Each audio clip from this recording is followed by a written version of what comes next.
afternoon, YouTubers, and welcome to another video by TrubyD44. Today I'm going to be doing the build overview of the AMD this, AMD that I had the hardware overview maybe a little less than a month ago. I got it completely built.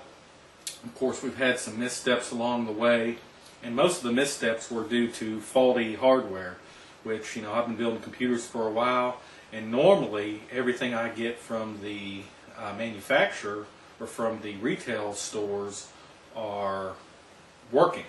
Well, I had two instances that this time in this build that the hardware just wasn't working. I had to send it back, and even right now we're not going to be 100%. For instance, I have 8 gigabytes of memory in the computer now. It's going to eventually have 16 gigabytes, but I figured I'd go ahead and do the build overview video for it. We had a series of 2 sets of memory with 1 stick bad in each of them, so it's kind of disheartening when stuff like that happens. But hey, that happens all the time, I guess, around the world. So let's go ahead and get started. Let me start by saying that this is the first AMD build that I've done in a while. Ever since the Conroe came out, the Core 2 Duo, I've been pretty much Intel for the processors. AMD's just been lagging behind for whatever reason. But I was very pleased with the benchmarks that we received with this computer. We did a little overclocking. Of course, AMD overclocking is more finicky than it is with Intel. And I was able to get a little over 3.8 gigahertz on it. Stock 3.2. If I went above 3.8 gigahertz, it didn't want to be 100% stable. Unless I give it more volts than what I wanted to for a client's build. So we're at about 3.8 gigahertz. Of course, you get the 6 threads, so it's a really fast computer. So let's go ahead and just dive right into it. Okay, here is kind of the look of the computer. Of course, there's a little bit of glare here, and I'll turn the lights off after a while, and then you can get a better look at it. Of course, we use the Corsair 800D case, which seems like a lot of my videos have this case in it, and it's just because it's a fabulous case. It's really good for water cooling, especially if you want to do an entirely internal setup. There's enough room in there. It's not the best air-flowing computer case, but it still is pretty good. Let's go to the front, and you'll see a change that we made midstream. I originally had the Coolants Pump 300 chosen, and we were going to use a smaller internal reservoir. Well, I got to reading up, and I did a little test on that pump, and I didn't think it flow quite enough for this build. I think that pump would be good for maybe just a CPU only build, and so we went ahead with the another Coolants product, which it's a very well machined. It's the RP450X2. It's a huge reservoir, and you can actually stick 2 of the 450s or the 450S pumps in there, which the 450 is known to be one of the highest flowing pumps you can buy. It's like, I think it's 317 liters per hour. No, it's more. It's 1,200 liters per hour is what the flow is on it. So it's a very good flowing pump, and we have 1 pump in there. It's a serial loop, so it's going through everything. And above it, we have the Scythe Casemaster Pro. Let me go ahead and show you how I configured this. Right now, what you're seeing on the left is it's channel number 1, and I can turn that off. And what that is the, see how I just stopped it? That is the inlet air to the case, and so you can actually completely stop that. And now below it is really inlet temperature, which is going to be room temperature, which is the best way I think to do it. Now over here, channel 6 is actually controlling the 3 fans that are on the radiator up top, and the temperature below it is system temperature, so it's probably the warmest spot in the computer. Now I just turned on the computer, so it's pretty cool anyways. So I'll go ahead and stop those, and I guess you can see the fans on the radiator stop. So that's what the channel 6 is. Okay, now for others, channel 2 is actually the pump. He can go to channel 2 and make sure the pump is functioning normally. There's no control on the pump. You don't want to put a control on this 450S. That's the one we went with. It doesn't control too well, so the control doesn't tell you anything. Even if it says off, it's not really off. All this is, the only thing that I have hooked up to this channel is a line coming from the pump that tells you the RPM of the pump. So we don't want to control the speed anyways. You can't even hear the pump, so there's no reason to lower the speed. Channel number 3, which is this one right here, I have it hooked up to the fan that's going over the hard drives, and you can actually adjust it whether you want it on or not. And there's no temperature involved for that one. And I have nothing hooked up to channels 4 or 5. So that kind of gives you an overview how I lined up the side fan controller. Below it you have 2 of the ASUS DVD-RWs, which they look very nice in there. And so let's go ahead and get the side panel off, and we'll go ahead and see what's inside. Okay, one thing I will mention about the side panel before I get it off there is this was a custom cut panel by my friend Blue Skull. Of course, this is, and I actually misspoke when we first opened up. I said this was the 800D. It's actually the 700D. I don't know. You know, everyone makes mistakes, I guess. And I guess the reason I thought it was 800D because it had a window. But yeah, this is a custom cut window on the 700D. It's not that funny looking 800D window that has like the little, you know, looks like a sail, and then it goes down to below to the power supply bay. I'm not a fan of that window, so we got the 700D here with a custom cut window, and he used, you know, he cut this out. We got a plate, and he put the pop rivets in it all around it. So let me go ahead and pull that off, and you can kind of see, you know, what the inside of it looks like. So let me set that to the side. Okay, into the case. Let's start out any good computer with what powers it all, and it's the power supply.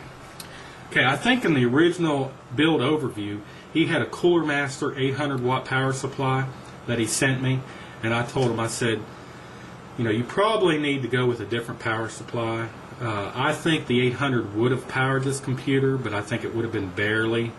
And so I was able to talk him into getting a new power supply. And so we went with the OCZ 1250 watt ZX series power supply that Blue Skull did a review on, or an unboxing. And it is just really nice power supply. All the reviews has a large single 12 volt rail. And as you can see, the sleeving on it is really nice. It gets almost all the way down to the connector.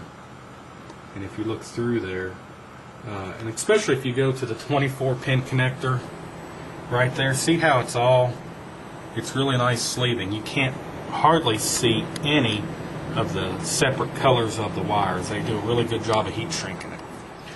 And so he went with the 1250, which is going to be probably the last power supply he buys in a long time. Probably the last power supply he ever buys. So now at the bottom there I have a red, it's the Sigma, all these fans are Sigmatex, which everyone knows I like using Sigmatex. Of course you use what you have used in the past and you've liked. You know, they're fairly silent and they flow pretty well. And so that's a 140 millimeter fan from Sigmatech. It's their Crystal series, and of course the theme of this build is red, so everything's red. Over here is another 140 millimeter fan.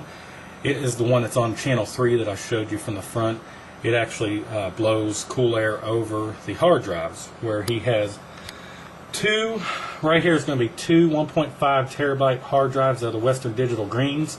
We end up putting them in RAID 1 for an archival reason. So anything that he wants on there and wants to archive, he can. There that you can't barely see, that is an Intel X25M.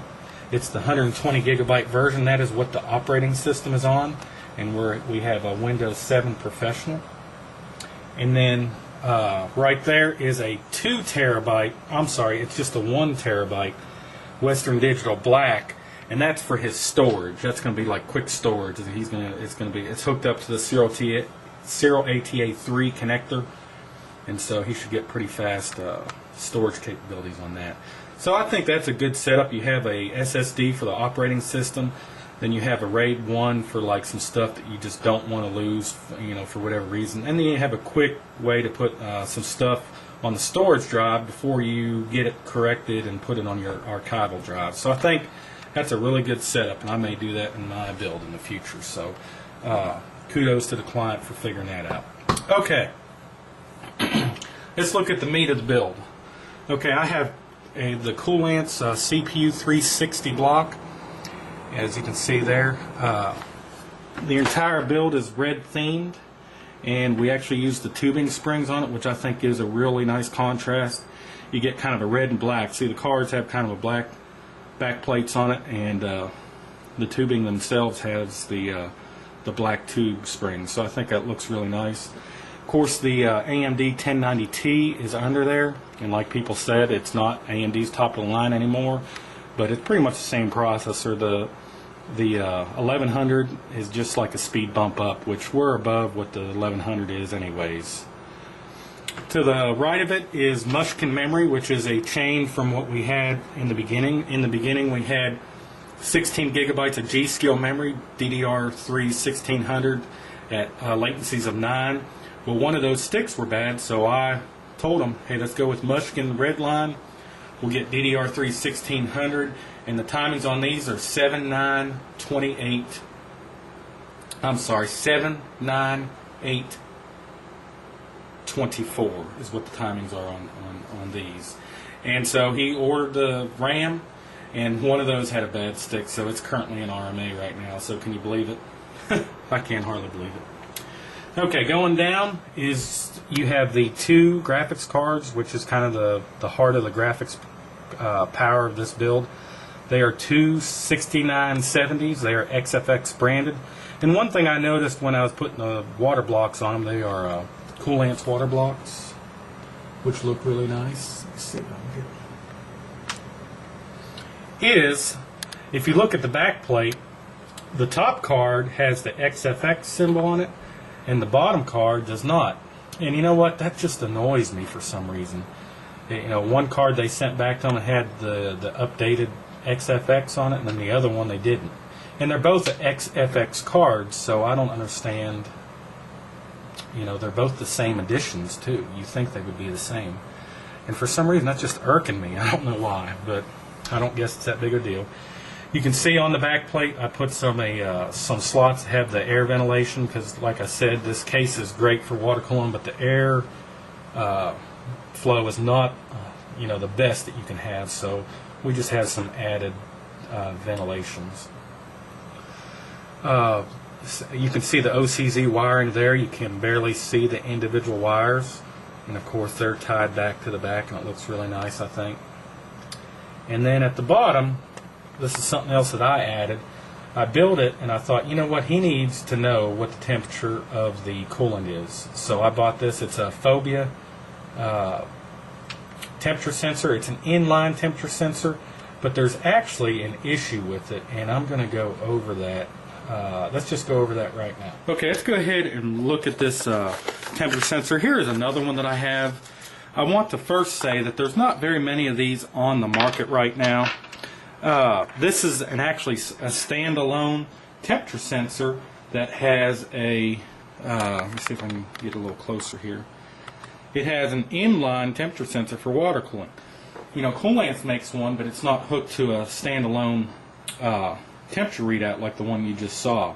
And that was one of the things that I liked about the temperature sensor, is it was a digital but also had an analog part. You know, you can see there that it's digital, but that it actually has an analog part where that one line will go up or down, like you know, see it fluctuating right there.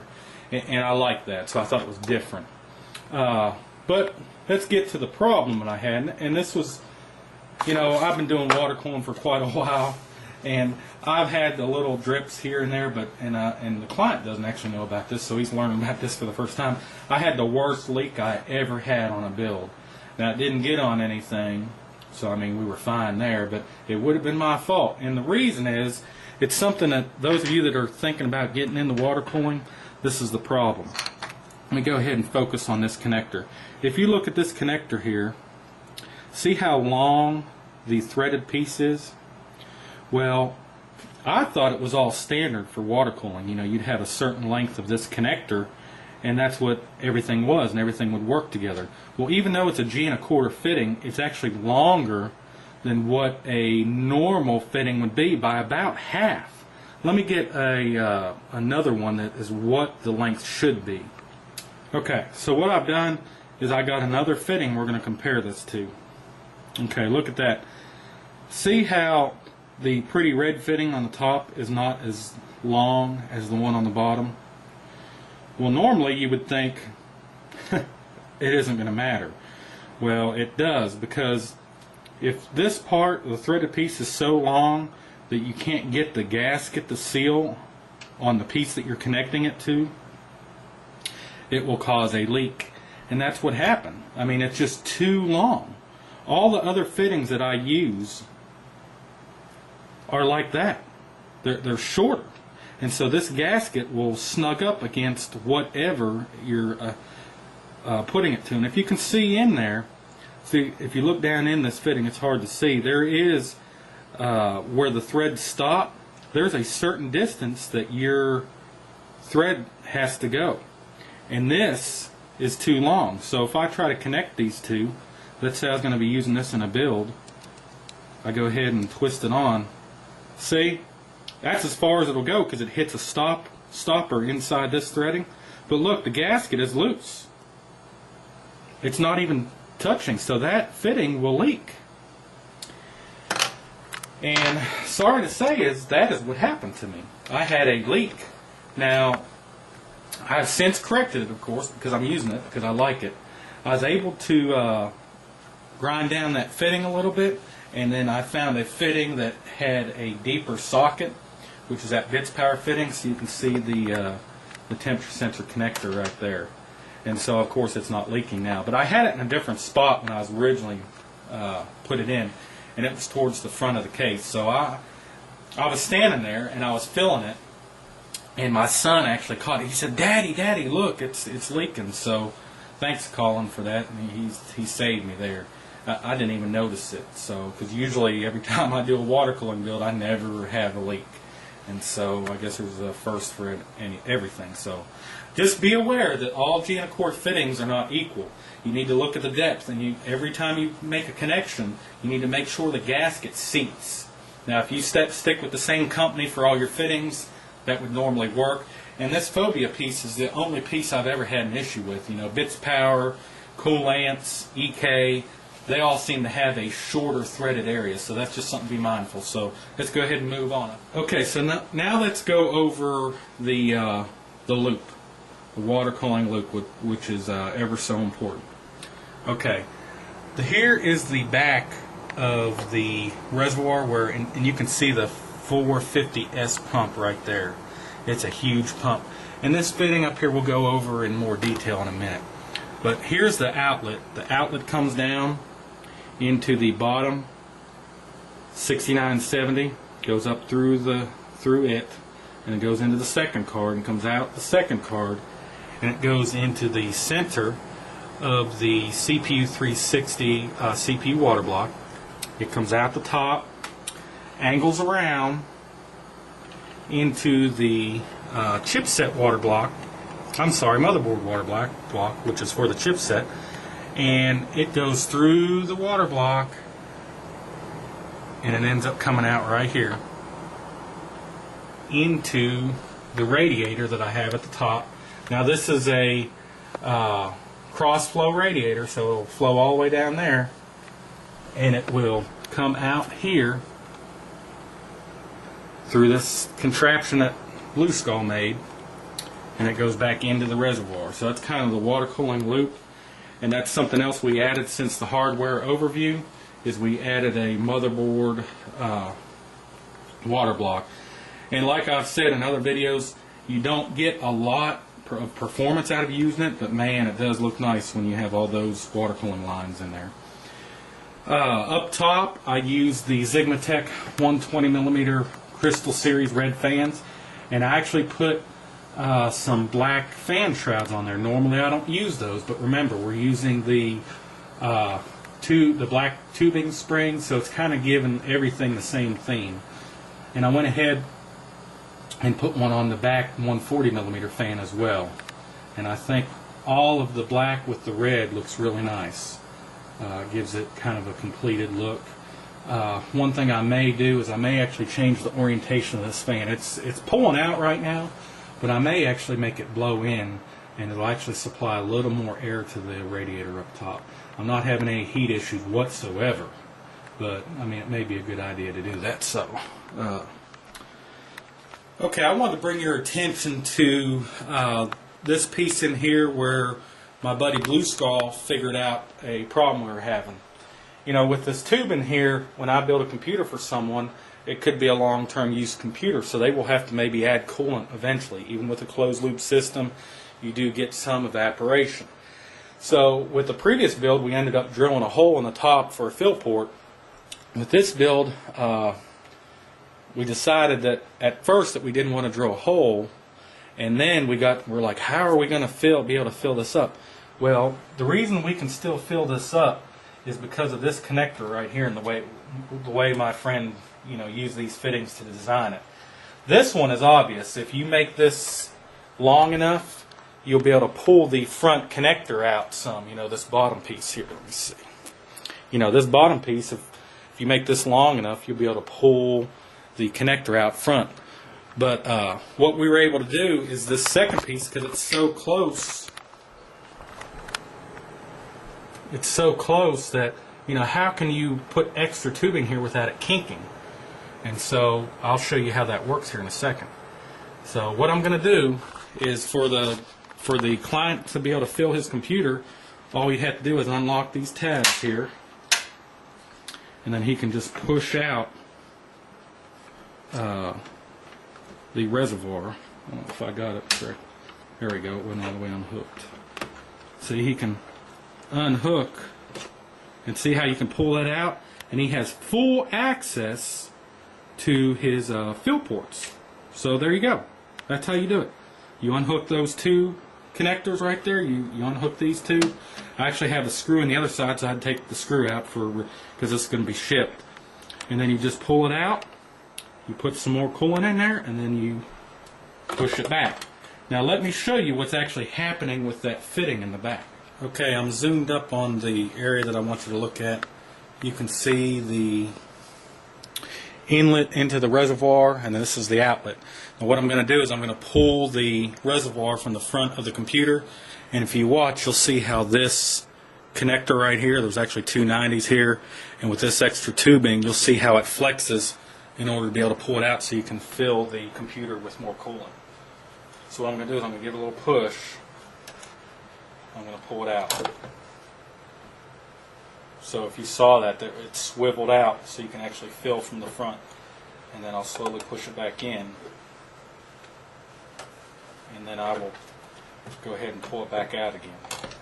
So by combining those couple 90s and putting a little bit of extra tubing there, you're able to make that flex and be able to fill the computer nice and easily. Okay, let's go ahead and turn the lights off, see what it looks like in the dark. Not sure how dark I can get it because it's like daytime right now at my house. I don't really have any good way to get rid of all the light. There we go. It's a pretty good shot. And let me go ahead and place the cover back on.